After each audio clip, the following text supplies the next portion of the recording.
বিসমিল্লাহির রহমানির রহিম।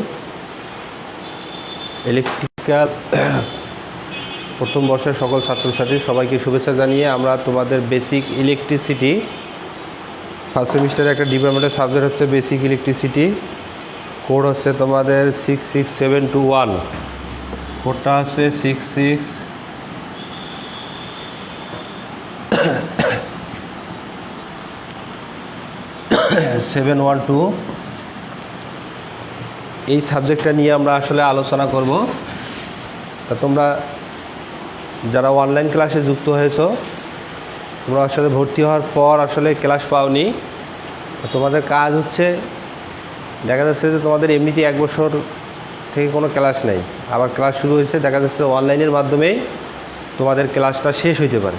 দেখা যাচ্ছে অনলাইনের ক্লাসগুলোই তোমাদের করে নিতে হবে এবং এরপরেই দেখা যাচ্ছে যে আমাদের সুবিধা মতো সময়ে হচ্ছে দেখা যাবে মিড টার্ম এবং নভেম্বর মাসে তোমাদের ফাইনাল হওয়ার সম্ভাবনাটা বেশি।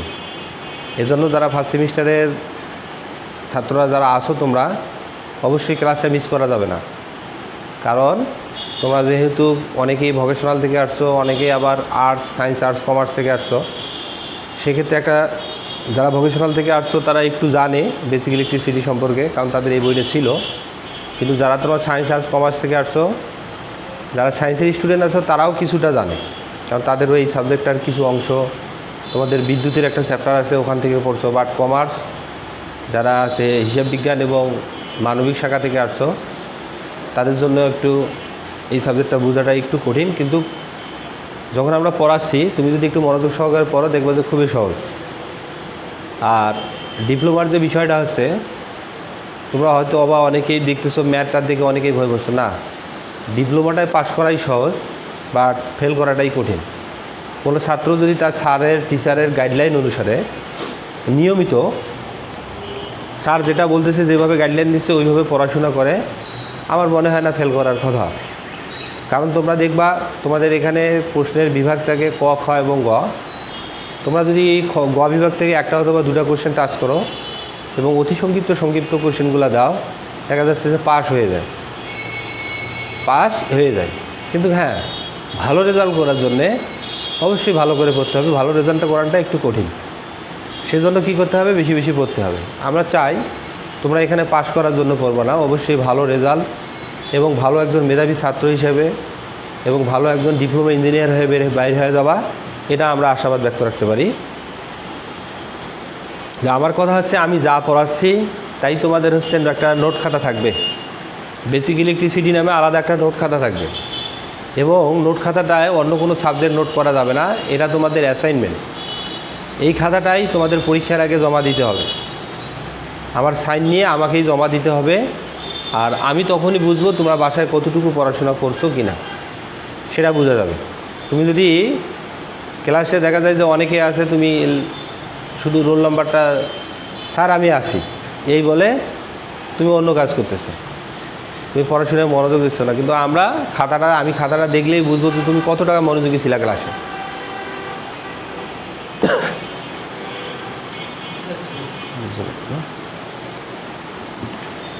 আর এখনও যারা হয়তো ফার্স্ট সেমিস্টারে তোমরা ছাত্র আছো, যারা এখনও অনলাইন ক্লাসে যুক্ত হয়নি বা অনলাইন ক্লাস করতেছো না, তারা অবশ্যই, যেহেতু কালকে থেকে আমাদের ফুল ক্লাস চালু হবে তোমাদের, অর্থাৎ সেমিস্টারের প্ল্যান অনুযায়ী এখন তো একটা করে হচ্ছে প্রতিদিন, এখন শিডিউল অনুযায়ী তোমাদের মানে অফলাইনের বাইরে ক্লাসে উপস্থিত থেকে যেভাবে ক্লাস হয় ঠিক সেভাবেই ক্লাস হবে। তা আমরা বেসিক ইলেকট্রিসিটির যে বিষয়টা হচ্ছে, এই বেসিক ইলেকট্রিসিটির এখানে আমরা প্রথম অধ্যায়ে দেখবা ইলেকট্রিসিটি এবং এর প্রকৃতি। ইলেকট্রিসিটি মানে হচ্ছে বিদ্যুৎ। এই বিদ্যুৎটা কি, তোমরা বিদ্যুৎ অনেকেই পড়ে আসছো যারা সায়েন্স এবং ভোকেশনাল থেকে আসছো, যে বিদ্যুৎ এমন এক প্রকার অদৃশ্য বল বা শক্তি, যা তাপ, তারপরে শব্দ, গতি ইত্যাদি উৎপাদনের মাধ্যমে অসংখ্য বাস্তব কাজ সমাধান করে। হ্যাঁ, যদি তোমরা এটা লেখাও এটাও ঠিক আছে, কিন্তু আমরা যখন ইঞ্জিনিয়ারিং ভাষায় পড়তে যাব তখন আমরা বলবো, যদি ইঞ্জিনিয়ারিং ভাষায় এই বিদ্যুতের সংজ্ঞা দেই, যে পরিবাহীর মুক্ত ইলেকট্রন সমূহ একটু নির্দিষ্ট দিকে প্রবাহিত হওয়ার হারকে বলা হচ্ছে বিদ্যুৎ, কারেন্ট অথবা ইলেকট্রিসিটি। এখন আমরা হচ্ছে তোমাদের অধ্যায়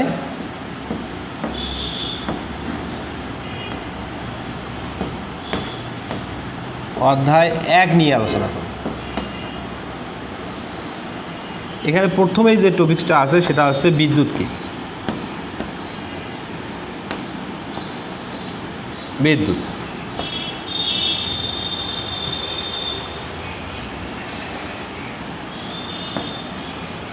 বিদ্যুৎ তা আমি বলছিলাম যে বিদ্যুৎ সংজ্ঞাটা দুইভাবে লেখা যাবে, যেটা যে বিদ্যুৎ হলো এমন এক প্রকার অদৃশ্য শক্তি যার সাহায্যে কি করা যাবে, যা তাপ, শব্দ এবং শক্তি এবং গতি উৎপাদনের মাধ্যমে অসংখ্য বাস্তব কাজ করে।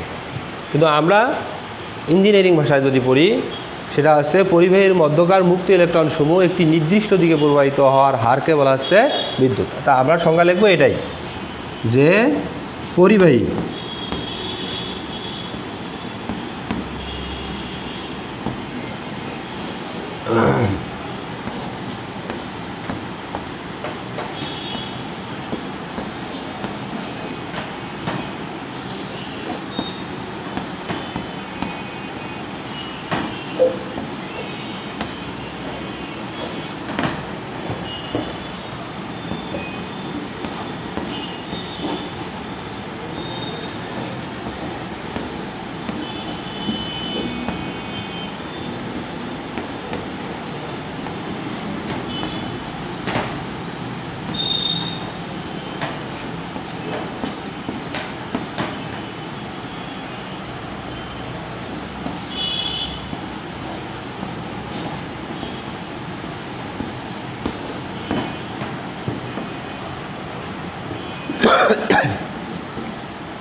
ভাই কেন তো স্পষ্ট আসে কিনা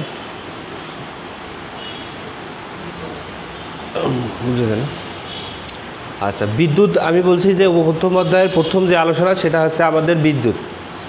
যে বিদ্যুতে পরিবাহীর মধ্যকার মুক্ত ইলেকট্রন সমূহ একটি নির্দিষ্ট দিকে প্রবাহিত হওয়ার হারকে বলা হচ্ছে বিদ্যুৎ। এখন তোমাদের যেটা কাজ হচ্ছে, তোমরা অবশ্যই যখন ক্লাস করবা, ক্লাস করার সময় খাতা কলম দুইটা একসাথে নিয়ে বসে পড়বো। আমি যখন বলবো, বলার পর কিছু সময় দেবো, এই সময়ের মধ্যে তুমি এটা নোট করে ফেলতে পারবা। তা আমি আবার বলতেছি, পরিবাহীর মুক্ত ইলেকট্রন সমূহ একটি নির্দিষ্ট দিকে প্রবাহিত হওয়ার হারকে বলা হচ্ছে বিদ্যুৎ। এবং একে যদি আমি ইংলিশে বলি সেটা বলা হচ্ছে কারেন্ট। এর যে প্রতীক, এর মানে এটাকে কি দেখলে আমরা বুঝবো যে এটা কারেন্ট, সেটাকে হচ্ছে এর প্রতীক হচ্ছে আই, আর এর একক হচ্ছে এম্পিয়ার। সেটা হচ্ছে শুধু এ দ্বারা প্রকাশ করা যায়, অথবা গোটাটা লিখে আমরা সাধারণত এইভাবে লিখি, এর একক হচ্ছে এম্পিয়ার। বাট এটাকে আমরা শর্টকাট লিখি, এ এমপি লিখি, অথবা শুধু এ লেখে। এ এমপি দিয়ে হচ্ছে এম্পিয়ার, এতে হচ্ছে এম্পিয়ার। এটা অথবা এভাবে লেখা যাবে যে আমরা বুঝবো যে যদি আই থাকে, সাপোজ কোনো ম্যাথে দেখা থাকলো আই সমান সমান 2 এমপি, তাহলে এটা হচ্ছে কি, এটা আই হচ্ছে কারেন্ট, আইটাই হচ্ছে কারেন্ট। তো এটা হচ্ছে আমাদের বিদ্যুতের সংজ্ঞা, একক এবং প্রতীক।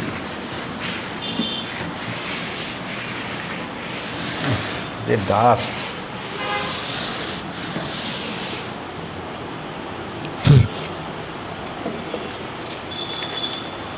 তারপরে হচ্ছে এখানে এই চ্যাপ্টারে একটা কথা বলা আছে অ্যাটম। অ্যাটমটা কি? অ্যাটম অর্থাৎ এই অ্যাটমটা হচ্ছে তোমরা পড়ে আসছো, এটা তোমরা সবাই পড়ছো, কারণ এখানে যখন তোমরা 6, 7 অথবা 8-এ ছিল তোমাদের সাধারণ বিজ্ঞান নামে একটা বই ছিল, সেখানে অণু এবং পরমাণু সম্পর্কে বলা ছিল। তো অ্যাটম, অ্যাটম শব্দের অর্থাৎ আমাদের যেটা অ্যাটম, অ্যাটম হচ্ছে কোনো মৌলিক পদার্থের একটা ক্ষুদ্রতম অংশ, কোনো মৌলিক পদার্থের একটা ক্ষুদ্রতম অংশ যা দেখা যায় না, যার কি হয় মৌলিক পদার্থের একটা ক্ষুদ্রতম অংশ যা দেখা যায় না, যার স্বাধীন এবং বাস্তব কোনো অবস্থান নাই, সেটাকে বলা হচ্ছে অ্যাটম। সেটাকে বলা হচ্ছে অ্যাটম। অ্যাটম আর এটা বাংলা নাম হচ্ছে পরমাণু। তা আমি আবার বলতেছি যে অ্যাটমটা হচ্ছে কোনো মৌলিক পদার্থের ক্ষুদ্রতম অংশ যা চোখে দেখা যায় না, যার অর্থাৎ স্বাধীন ও বাস্তব কোনো অবস্থান নেই, সেটাকে বলা হচ্ছে অ্যাটম।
তাহলে আমি আবার বলতেছি, অ্যাটমটা হচ্ছে মৌলিক পদার্থের ক্ষুদ্রতম অংশ যা চোখে দেখা যায় না এবং যার স্বাধীন ও বাস্তব কোনো অবস্থান নেই, সেটাকে বলা হচ্ছে আমাদের অ্যাটম।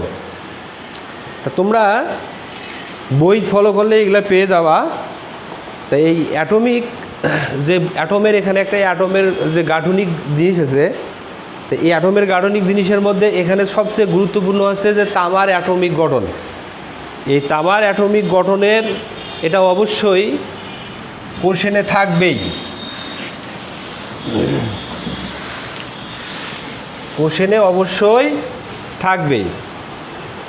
এখন তোমাদের কারেন্ট পড়ানো হইলো, তারপরে অ্যাটম মানে বই যেভাবে আছে সেভাবে পড়াচ্ছে, কিন্তু এর সাথে আবার তোমার রেজিস্ট্যান্স আছে, রেজিস্ট্যান্স সম্পর্কে পড়াইতে হবে ভোল্টেজ। এখন অ্যাটমের বইয়ে তোমাদের দেখা যাবে সিরিয়াল মেনটেন নেই, বিদ্যুতের পরে অ্যাটম আছে, অ্যাটমের পরে শেষের দিকে যা দেখবা যে আবার ওখানে ভোল্টেজ এবং রেজিস্ট্যান্স সম্পর্কে আলোচনা করা আছে। তা আমরা ওই ভোল্টেজ এবং রেজিস্ট্যান্সটা আগে আলোচনা করি, পরে তামার গঠন প্রণালী নিয়ে আমরা আলোচনা করি। তা ভোল্টেজটা হচ্ছে ভোল্টেজ ভোল্টেজ কি? আমি বলছি পরিবাহীর মধ্যকার মুক্ত ইলেকট্রনগুলোকে অর্থাৎ একটি নির্দিষ্ট দিকে প্রবাহিত হওয়ার হারকে বলা হচ্ছে বিদ্যুৎ। আর এই মুক্ত ইলেকট্রনগুলোকে স্থানান্তরিত করতে যে পরিমাণ চাপের প্রয়োজন সেটাকে বলা হচ্ছে ভোল্টেজ। তোমরা এটা একটু আমার কথাটাই জাস্ট জুম করে থামায় শুনবা যে পরিবাহীর মধ্যকার মুক্ত ইলেকট্রন সমূহকে স্থানান্তরিত করতে যে চাপের প্রয়োজন সেটাকে বলা হচ্ছে ভোল্টেজ। কথা বুঝছে? আর একটা সংজ্ঞা আছে শর্টকাট, যেটা আসলেই লিখলে হয়তো বা তুমি একের জায়গায় হাফ দিবে, সেটা হচ্ছে বলা হচ্ছে এক কথায় বৈদ্যুতিক চাপকে বলা হয় ভোল্টেজ। বৈদ্যুতিক চাপকে বলা হয় ভোল্টেজ, কিন্তু আমরা ওই হাফ মার্ক নিব না, আমরা ফুল মার্ক নিব। সেজন্য আমরা বলবো কি যে পরিবাহীর মুক্ত ইলেকট্রন সমূহকে স্থানান্তরিত করতে, অর্থাৎ ইলেকট্রন সমূহকে স্থানান্তরিত করতে যে পরিমাণ চাপের প্রয়োজন সেটাকে বলা হচ্ছে ভোল্টেজ। তারপরে এই ভোল্টেজের এর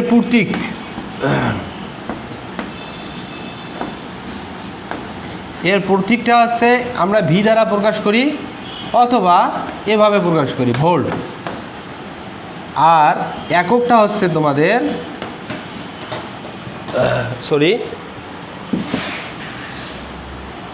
এর এককটা হচ্ছে ভোল্ট। এটাকে ভোল্ট দ্বারাও লেখে অথবা ভি দিয়েও লেখা যায়, কিন্তু এর প্রতীকটা হচ্ছে ভি। তাহলে ভি আর ভোল্ট সেম জিনিসই হচ্ছে, তাই না? কিন্তু এর প্রতীকটাই এখানে ভি দ্বারা প্রকাশ করা হবে অথবা দেখা যাচ্ছে যে ই দ্বারাও প্রকাশ করা হতে পারে। আর এককটা হচ্ছে তোমাদের ভোল্ট অথবা শুধু ভি, অর্থাৎ দেওয়া যাচ্ছে যেমন 100 ভোল্ট, এটাকে ভি দ্বারা করা হয়েছে, 100কে ভি দ্বারা প্রকাশ করা হয়েছে। এখন এটা সমস্যা না। তারপরে বলা হচ্ছে এখানে আরেকটা কথা বলা আছে, রেজিস্ট্যান্স।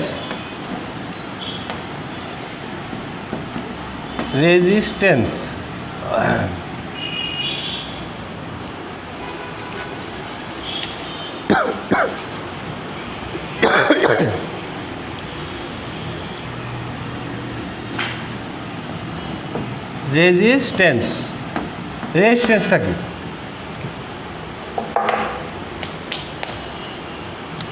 এখন তোমাদের যদি রেজিস্ট্যান্সের সংজ্ঞা চিন্তা করো, যে বেড়ে পরিবাহীর যে ধর্মের জন্য ওর মধ্য দিয়ে কারেন্ট প্রবাহ বাধাগ্রস্ত হবে সেটাকে বলা হচ্ছে রেজিস্ট্যান্স। পরিবাহীর যে ধর্মের জন্য ওই পরিবাহীর মধ্য দিয়ে কারেন্ট প্রবাহ বাধাগ্রস্ত হবে সেটাকে বলবো আমরা রেজিস্ট্যান্স। আবার বলতেছি, পরিবাহীর যে ধর্মের জন্য ওই পরিবাহীর মধ্য দিয়ে কারেন্ট প্রবাহ বাধাগ্রস্ত হবে সেটাকে বলা হচ্ছে রেজিস্ট্যান্স। এর প্রতীকটা হচ্ছে, এটাকে আর দ্বারা প্রকাশ করবে এবং এককটা হচ্ছে ওহম অথবা ওহম, এভাবেও লেখা যায়। এটা হচ্ছে তোমার সাংস্কৃতিক চিহ্ন, আর এটা হচ্ছে আমরা ডাইরেক্ট ওহম লিখলাম, এই ওহম। অর্থাৎ তোমরা ওহমটা লিখবে এইভাবে ধরে এভাবে, এটা হচ্ছে ওহম। আর এর প্রতীকটা হচ্ছে আর। এখন আমরা যে বিষয়টা আলোচনা করব সেটা হচ্ছে তামার। এই সাবজেক্টে যে তিনটে জিনিস পড়লাম, এই তিনটে জিনিসই গুরুত্বপূর্ণ। দেখা যাবে যে তিনটার সংজ্ঞা বললাম, যে চারটার সংজ্ঞা বলছি, এক বিদ্যুৎ, কারেন্ট, ভোল্টেজ এবং অ্যাটম। এই চারটার মধ্যে দেখা যাচ্ছে যে একটা পরীক্ষা অবশ্যই থাকবে। এবং আরেকটা বিষয় আছে, এখানে 3 মার্কের একটা কোশ্চেন থাকবে অথবা বোর্ডও থাকতে পারে, যে তামার পারমাণবিক গঠন।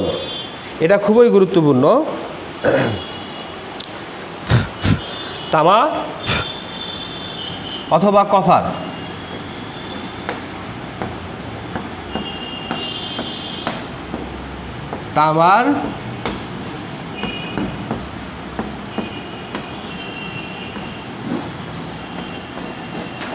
তামার পারমাণবিক গঠন, অথবা ইংলিশে থাকতে পারে যে কপারের পারমাণবিক গঠন, এটা থাকতে পারে তামার, অথবা এখানে লেখা থাকতে পারে কপার। কিন্তু তোমাদের মনে রাখতে হবে তামাজা এর ইংলিশ নাম হচ্ছে কপার। এখন তামার যে পারমাণবিক গঠন, এখানে আমরা তামার পারমাণবিক গঠনে তামার একটা পারমাণবিক ওজন আছে এবং সংখ্যা আছে। তামার পারমাণবিক ওজনটা হচ্ছে তোমাদের 64 এবং সংখ্যাটা হচ্ছে 29। তাহলে আমরা যদি অ্যান্সারের ক্ষেত্রে যাই, অর্থাৎ সেক্ষেত্রে আমরা লিখব, এখান থেকে শুরু হবে, উত্তরটা এখান থেকে শুরু হবে, যে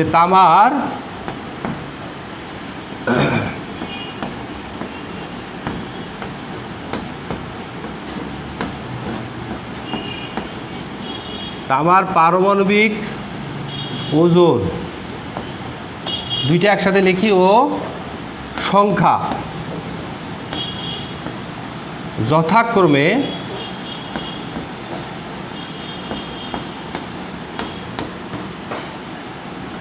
64 64 ও 29। এখন তাহলে তামার পারমাণবিক এই 64 আছে, এখানে তামার পারমাণবিক ওজন এবং সংখ্যা যথাক্রমে 64 এবং 29। 64টা হচ্ছে তামার পারমাণবিক ওজন এবং সংখ্যাটা হচ্ছে 29। আমরা একটা সূত্র জানি, পারমাণবিক ওজন প্রোটন সংখ্যা সমান সমান হচ্ছে তোমাদের ইলেকট্রন সংখ্যা। পারমাণবিক ওজন প্রোটন সংখ্যা সমান সমান হচ্ছে ইলেকট্রন সংখ্যা। তামার পারমাণবিক ওজনটা হবে প্রোটন সংখ্যা এবং ইলেকট্রন সংখ্যার সমান। তাহলে এখান থেকে আমরা লিখব যে তামার পারমাণবিক ওজন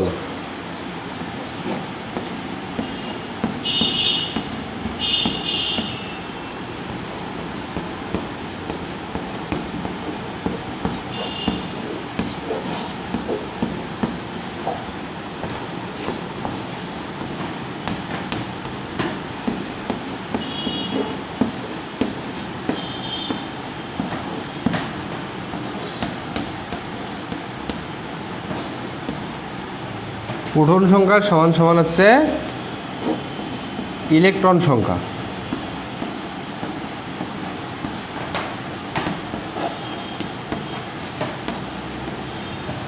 এখন ঘটনা হচ্ছে তামার পারমাণবিক ওজন কত? আমরা জানি যে তামার পারমাণবিক ওজন 64। তামার পারমাণবিক ওজন হচ্ছে 64। তো তামার পারমাণবিক ওজন যদি এখানে একটা কথা এখানে একটা জিনিস বলেছে, তাই তামার পারমাণবিক ওজন না, এখানে হচ্ছে তামার পারমাণবিক সংখ্যা। এখানে দেখো, এর আগে আমি ওজন বলতেছিলাম, আসলে ওজন না, তামার পারমাণবিক সংখ্যা ইকুয়াল টু হবে প্রোটন সংখ্যা প্লাস হচ্ছে ইলেকট্রন সংখ্যা। তাহলে তামার পারমাণবিক সংখ্যাটা আমাদের কত আছে? 29। তামার পারমাণবিক সংখ্যা আছে 29। তাহলে প্রোটন সংখ্যা আছে আমাদের কত? 29। ইলেকট্রন সংখ্যা হবে 29। সমান সমান কী হবে? 29। তোমরা লিখবা যে তামার পারমাণবিক সংখ্যা সমান সমান প্রোটন সংখ্যা সমান সমান ইলেকট্রন সংখ্যা, এক লাইনে লিখবা, সমান সমান হচ্ছে 29। এখন যেটা তোমাদের লিখতে হবে সেটা হচ্ছে পারমাণবিক ওজন। আর একটা সূত্র আছে যে পারমাণবিক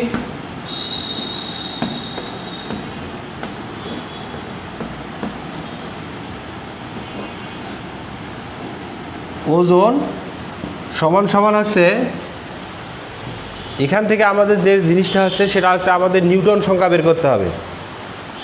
কারণ প্রোটন ইলেকট্রন সংখ্যা আমরা পাইছি, এখন আমাদের দরকার হচ্ছে নিউটন সংখ্যা। কারণ এটা হচ্ছে আমাদের, তোমরা জানো পরমাণুর 3টা স্থায়ী কণিকা আছে, একটা হলো প্রোটন সংখ্যা প্রোটন, একটা হলো ইলেকট্রন, একটা হলো নিউট্রন। তা আমরা এখানে প্রোটন এবং ইলেকট্রন সংখ্যাটা পাইছি, কিন্তু আমাদের এখন নিউটন সংখ্যাটা দরকার। তা আমরা একটা সূত্র জানি যে তামার পারমাণবিক ওজন সমান সমান হচ্ছে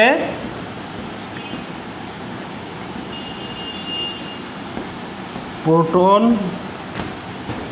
সংখ্যা প্লাস হচ্ছে নিউট্রন সংখ্যা। নিউট্রন সংখ্যা এটা আমরা জানি। এখন যে বিষয়টা হচ্ছে, আমি বলতেছি তামার পারমাণবিক সংখ্যা প্রোটন সংখ্যা ইলেকট্রন সংখ্যা এবং সমান সমান হচ্ছে 29।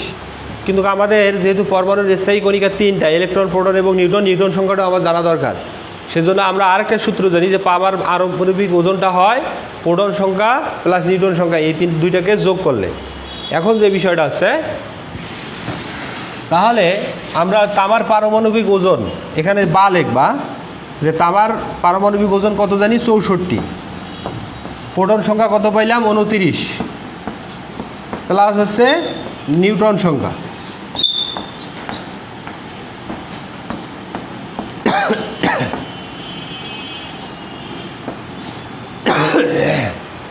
এখন দেখো, এইটাকে যদি আমি পক্ষান্তর করি, 29টাকে যদি এইদিকে নিয়ে আসি, তাহলে 64 থেকে 29 বাদ যাবে। এখন আনার পর গোটা, অর্থাৎ এটা হচ্ছে আংশিক পক্ষান্তর করি, অর্থাৎ 29টাকে 64 এদিকে আনি, তাহলে পক্ষান্তর করার কারণে প্লাস থাকলে কী হয়? মাইনাস হয়, আর মাইনাস থাকলে প্লাস হয়। যেহেতু এর কিছু সামনে নাই, তাহলে প্লাসটা এদিকে আসলে কী হয়ে যাবে? মাইনাস হয়ে যাবে। তাহলে 64 থেকে আমরা বাদ দেবো হচ্ছে 29। কিন্তু এটা বাদ দেওয়ার পর এটা আমরা আরও 2টা লাইন করা লাগে, বাট আমি যদি একবারে উল্টাই দেই, সংখ্যাটাকে একবারে উল্টাই দেই, নিউটন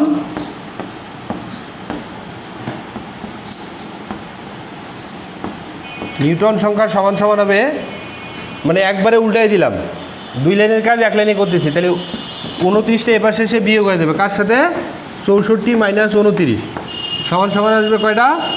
35 সমান সমান আসবে 35।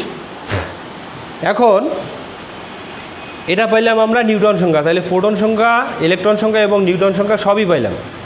এখন এই ইলেকট্রন, এই যে আমাদের পারমাণবিক যে পরমাণুর যে ভিতরে যে নিউক্লিয়াসটা থাকে, এই নিউক্লিয়াসের বিভিন্ন কক্ষপথে কয়টা ইলেকট্রন আছে সেটা আমরা বের করতে পারবো। কতটা ইলেকট্রন এর চারিদিকে ঘুরতেছে এই নিউক্লিয়াসের চারিদিকে, সেটা আমরা এখন বের করতে পারবো। বিষয়টা হচ্ছে আমাদের এই 29টা ইলেকট্রনকে যদি 29টা ইলেকট্রনকে যদি বিভিন্ন কক্ষপথে আমরা বিন্যাস করে দেই, তাহলে কোন কক্ষপথে কতটা ইলেকট্রন সেটা পাওয়া যাবে। অর্থাৎ আমরা এখানে লিখতে পারি যে 29টি ইলেকট্রনকে যদি বিভিন্ন কক্ষপথে বিন্যস্ত করলে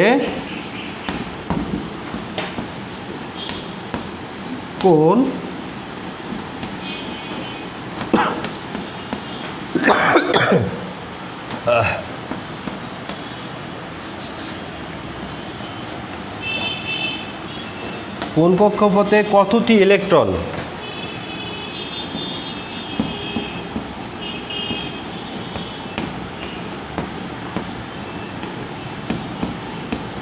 থাকবে বা অবস্থান করবে তা পাওয়া যায়।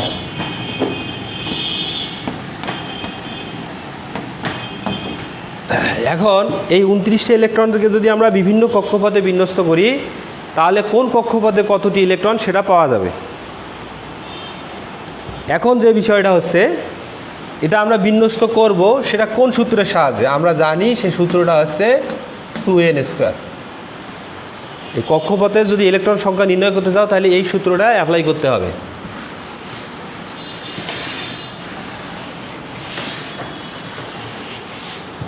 এখন ধরলাম যে প্রথম কক্ষপথে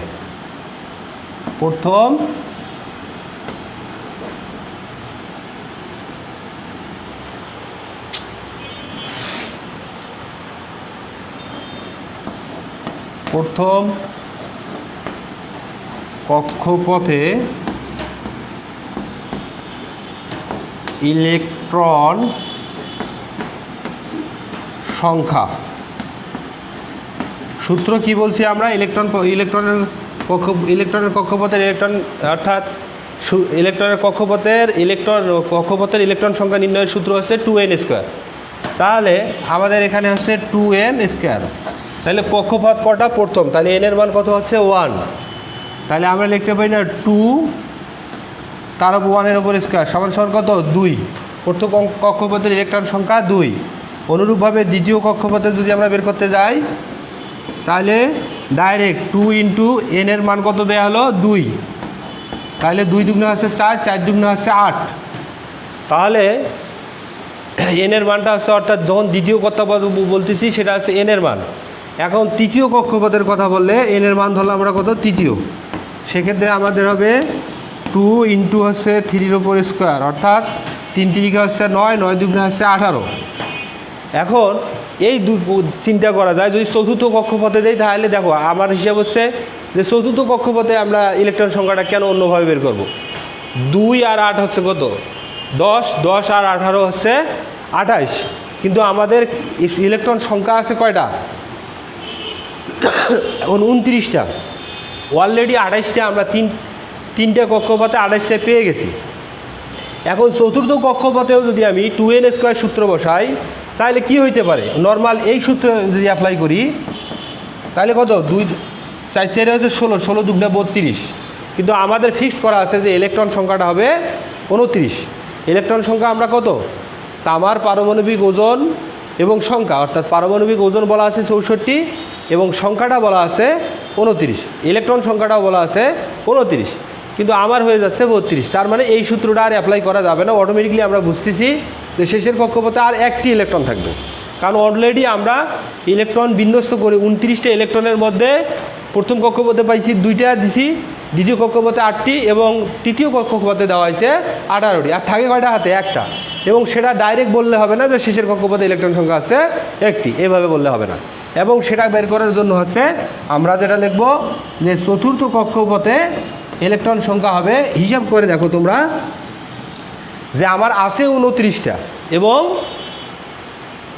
বিভিন্ন কক্ষপথে সাজিয়েছি কয়টা আমরা? 28টা। তাহলে আমরা হচ্ছে 29 মাইনাস হচ্ছে 28, অথবা তোমরা ডাইরেক্ট এভাবেও দিতে পারো, অথবা 28 ডাইরেক্ট যোগ করে দিতে পারো। তাহলে টোটাল 28টার থেকে 29টা গেলে থাকে একটি। শেষের কক্ষপথের আমাদের ইলেকট্রন সংখ্যা কয়টা? একটা। তা আমরা এখানে যেহেতু চতুর্থ কক্ষপথের কথা বলছি, তাহলে এনের মান চতুর্থ 4 ধরা যাবে না, কারণ আমার ইলেকট্রন সংখ্যা ফিক্সড করাই আছে 29টা, কিন্তু আমি সে জায়গায় 32টা বসাইতে পারি না। সেজন্য আমরা কি বললাম যে চতুর্থ কক্ষপথে আমার কমন সেন্স, আমি যদি সাধারণভাবে চিন্তা করি যে আমরা 29টার মধ্যে 28টা দিয়ে দিছি 3টা কক্ষপথে, আর আছে আবার কয়টা? একটা। তাহলে আমার মোট ইলেকট্রন সংখ্যা যদি হয় 29টা আর দিলাম হচ্ছে 28টা, থাকে আমার অবশিষ্ট কয়টা? একটা। তাহলে 29টা থেকে 28টা বিয়োগ করলে একটি। তো এভাবে আমাদের এই কক্ষপথের যে ইলেকট্রন সংখ্যা, অর্থাৎ তামার বিভিন্ন কক্ষপথে ইলেকট্রনের যে বিন্যাস সেটা আমরা দেখলাম। বলা থাকবে যে তামার পারমাণবিক গঠন সহ যে এর ইলেকট্রন বিন্যাস সেটা লেখো, এটা বোর্ড কোশ্চেনও থাকবে অথবা 3 মার্কের, এবং চিত্রটা অবশ্যই দিতে হবে।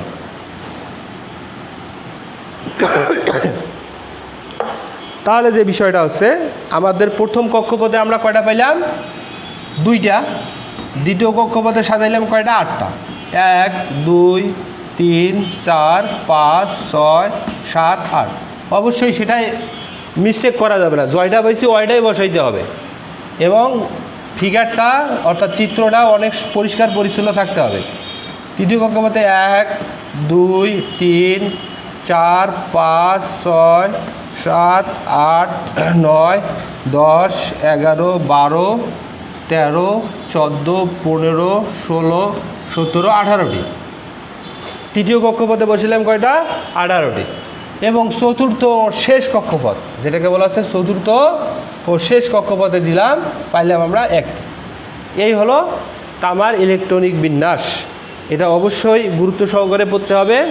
এবং সেমভাবে তোমাদের বাড়ির কাজ থাকলো সেমভাবে, সেটা হচ্ছে অ্যালুমিনিয়ামের পারমাণবিক গঠন এবং ইলেকট্রন বিন্যাস।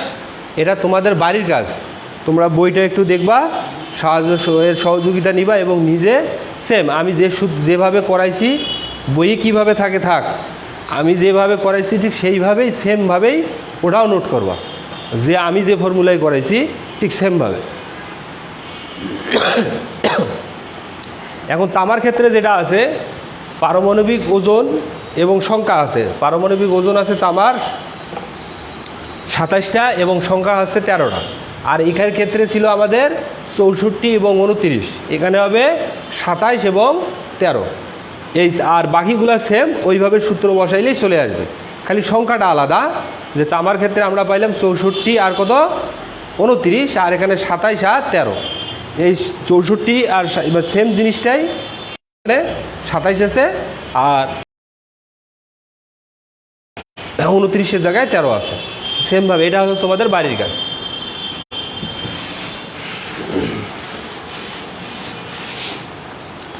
তারপর সবার সুস্বাস্থ্য কামনা করে আজকের ক্লাসের সমাপ্তি ঘোষণা করতেছি। যারা অনলাইনে যুক্ত নাই, তাদের যদি তোমাদের বন্ধুবান্ধব থাকে অবশ্যই তাদের সাথে যোগাযোগ করে বলবা যে অনলাইন ক্লাসে যুক্ত হওয়ার জন্য।